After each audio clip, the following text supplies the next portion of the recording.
It is, yes. Good morning, afternoon, evening, everyone.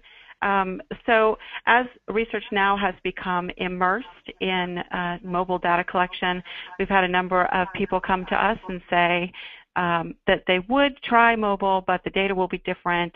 The trackers will shift. They're not sure that they can use the data that would come out of it. So our goal today is to bust that myth and show you a few ways to get around that concern.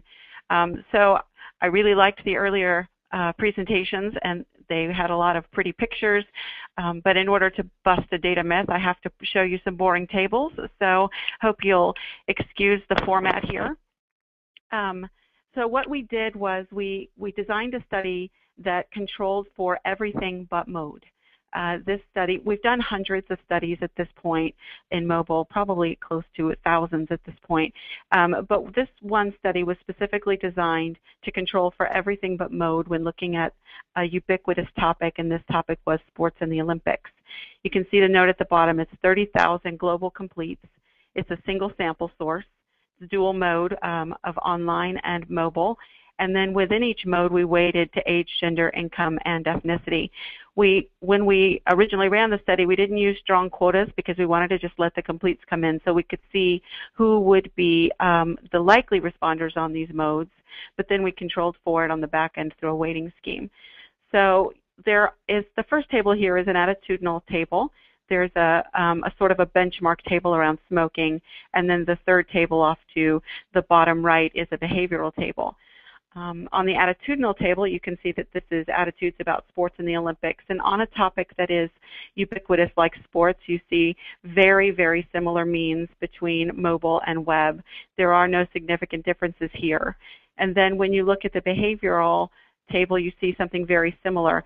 This question was, when you follow the Olympics, which mode of following the Olympics are you most likely to use? You can see television, newspaper, news websites, radio. Again, very similar results between mobile and web. No key different business decisions would have been concluded. And then using smoking as a benchmark, we just looked at the percent of people within the sample frame that smoked.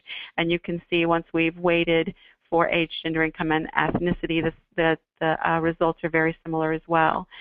So I think the key here, though, is that we controlled and isolated to mode.